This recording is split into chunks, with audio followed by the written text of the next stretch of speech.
রাত্রে প্রায় 12:30-12টা হইব। ঘুমোতে সজাগ হয়েছিল, কয়টা বাজে সঠিক জানিও না, অনুমান করলাম। দরজা নামলে ডাক দিছে, দরজা মেলতে গেছে। আমি দরজা মেললো না, তুমি জানালাটা দেখো কাটা রাত ফিরে। তারপরে তালা মেললে দরজাটা মেলছে। মেলার পর ওই 3-4 জন ঘরে ঢুকছে। ঢুকছে আমি দেখা ডরে দৌড় দিছি এমুরা। আর নানা এমুরই আসছিল, আর সে এমুরই ধরছে। এমুরালা কি হয়েছে আমি কিছুই দিইনি।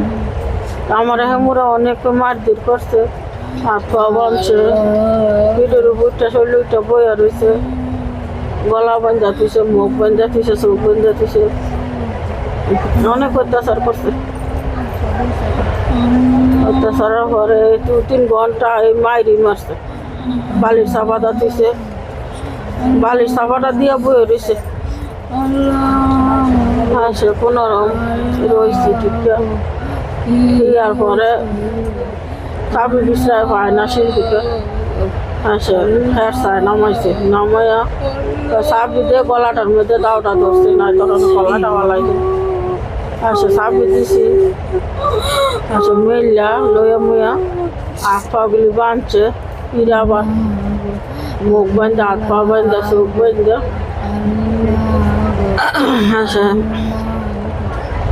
ইস্পাই মেয়েরা থুইয়া সে গেছে। আমি এবার একটু নিয়ে হয়ে রয়েছি, কেন করার মতন রয়েছি। আমি আবার ফুলছি আস্তে আস্তে।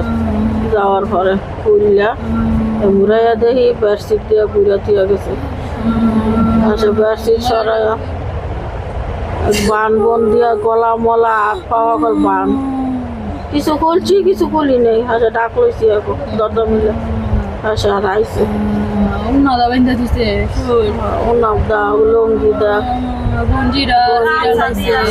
বাত ব্যথা, প্যারালাইসিস কিংবা আর্থ্রাইটিস, আধুনিক ফিজিওথেরাপি ও পুনর্বাসন চিকিৎসায় নির্ভরযোগ্য নাম ডিপিআরসি। না কি জানি উদামে ঘুমাইছে, উদামে ঘুমাইছে লয়ে লইছে।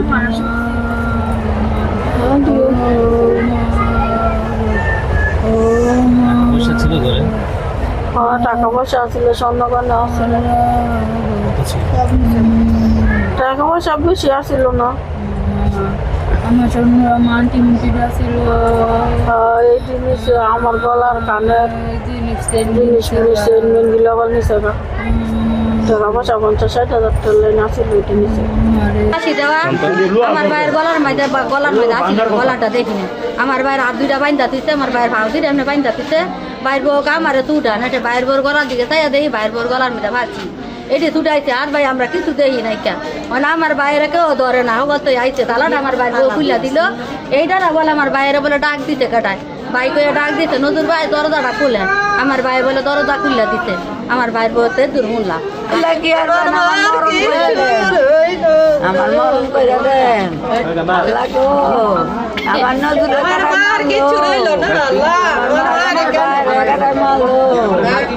ঘটনাস্থলে আমরা যখন কান্নাকাটি শুনি তখন আমরা আসছি।